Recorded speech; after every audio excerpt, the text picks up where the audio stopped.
Good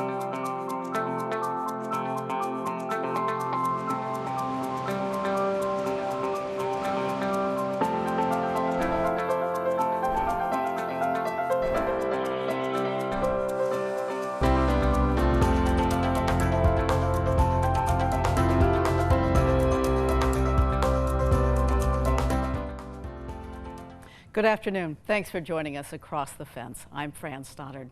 For this month's Birds Notes program, we're going to the Green Mountain Audubon Center. Joining us from the Audubon Center in Huntington is bird expert and conservation biologist Mark LaBarr.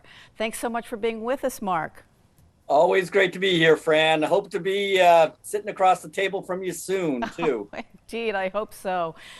So it sounds, though, like we're going to visit your backyard, where you aren't sitting in the backyard, but you are there. So tell us about the Audubon Center and how things are going there. Yeah, so some folks might remember at the beginning of the pandemic, I did a couple little videos on my backyard. And of course, my backyard is, I live at the Green Mountain Audubon Center. And so I have 255 acres and trails that I can meander out there. And it's a great spot down in Huntington. So I thought I'd just talk about some of the stuff that I'm seeing as I take my walks here at the center. Oh, wonderful. What a great place to live. So how is the bird migration going? You know, it's interesting because for a lot of the migrants, the neotropical migrants, which are the birds that come back from Central and South America, it's been pretty slow. Things have picked up here in the last week or so, but it just seems to be trickling in as opposed to a big push of all the warblers and thrushes. But over the past couple days, it's really kind of perked up around here. So things are back and things are busy. Okay, so tell us what you've been seeing. So what I thought I would do is talk about, just me leaving my house, walking across my yard and out into the center. And of course, one of the first things that I hear is the song sparrow. Now, this is a short distance migrant. It pretty much came back on time. It's an early arrival. It's always a great one to hear singing out there because spring is on the way, and it's got that classic facial markings and the stripings on the chest with the dot. A little different than another bird another sparrow which showed up a little later, but they're really active this year right outside my house, which is the chipping sparrow. And this is a bird that you can see has that nice brown crown, but a very plain breast. It's smaller than the song sparrow, and it has a very, it chips. It has a straight trill, but a common backyard bird, parkland bird that you might see, but a great little bird to have around, and we have them in good numbers here this year. And at my house too. I love them. Yes. They were some of the earliest to come. And then one of my favorites that always has returned is the phoebe. Yeah, so that's another one. A bird that takes advantage of us humans using our eaves and on our houses and places to put its mud nest. The phoebe's right out there singing with the chippers and with the song sparrows. Again, another earlier migrant. Something that I hear every morning as I walk out my door. They're so beautiful and fun, and I don't know how they make those little nests right on this much ledge. It's amazing. Yeah, I watched the pair that nests underneath my eaves. They found a puddle and they were collecting mud, and I could see them going back and forth and slowly putting that nest together. So a fun bird to watch in your backyard. Awesome. And then there's the catbird. I saw one. It was so exciting for just a brief moment. Yeah, so this is one of my favorites, the catbird, and I think I've mentioned it before on the show. He sings right outside my window in the lilac bushes here, and I wait patiently every May for him to start, and he's been going pretty strong out in my side yard there. And another bird that I wake up to every morning, very melodic series of phrases that this bird does. It's a mimid, so it's in with the thrashers and the mockingbirds, but always great to hear that bird back. It seems like things are really getting under the way when he's he's singing to me. Is there a reason that you experts feel that the migration was slow this time, or just that's Well, what you know, happened? what's happened is because of the internet and because of things like eBird and things like that, there are a number of ways to report what people are seeing. And so I've just been seeing things, everything from Massachusetts down at the Mount Auburn Cemetery, which is a really big stopover site, Hmm. to other places here anecdotally that things just haven't showed up as fast as they normally do, and that can be, you know, proximate weather systems that it might, you know, is a little cooler, so the birds might be on their way but waiting to enter into New England. But hopefully they're, you know, they're back now and getting underway. So I wondered if you've been seeing any swallows. I'm sure it was a swallow that I saw when I was paddling on Otter Creek last weekend. Are they back? Yeah, so the swallows are back.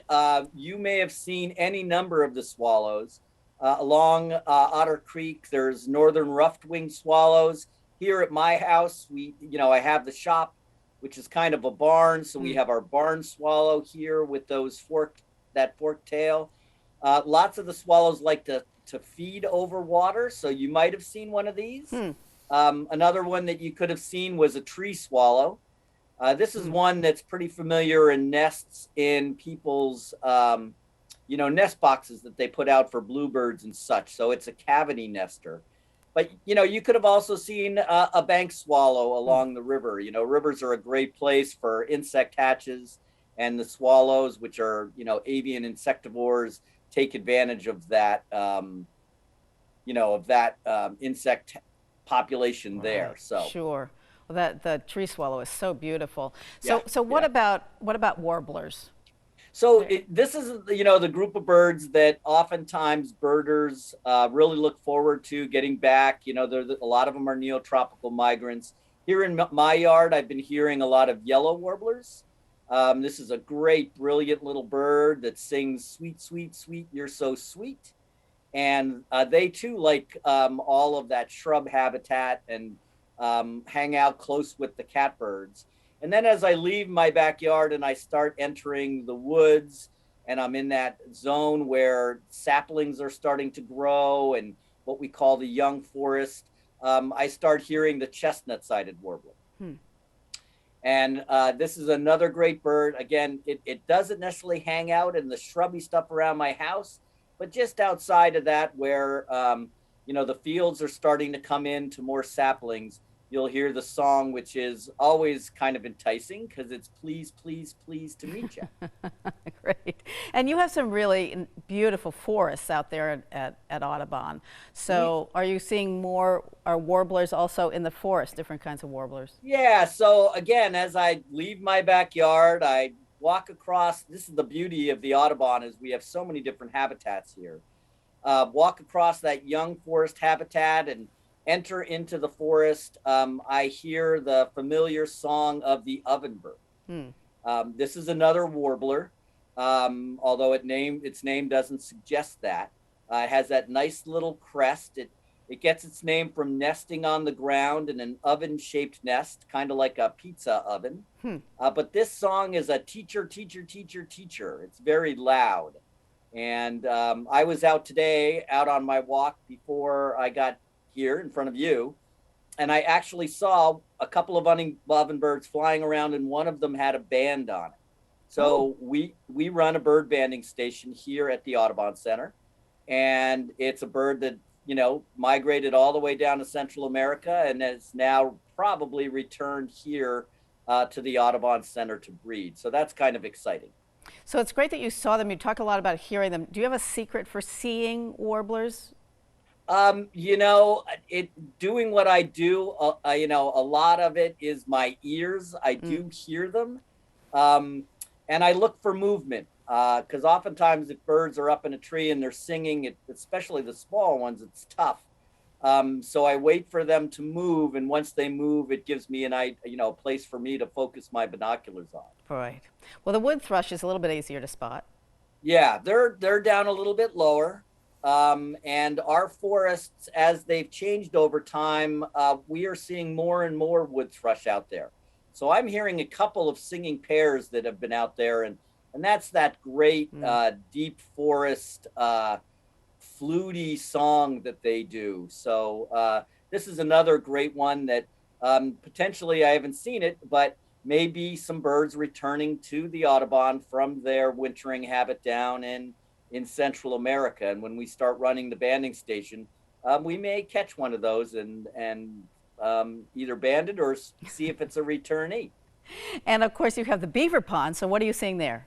Yeah, so the Beaver Pond, again, within 15 minutes, you can walk through all sorts of different habitats. And one of the more striking birds is the gaudy wood thrush.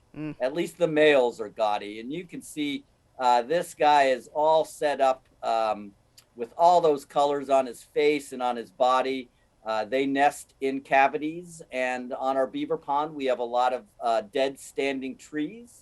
So they'll take advantage of that, and we often see them on the pond. They're gorgeous.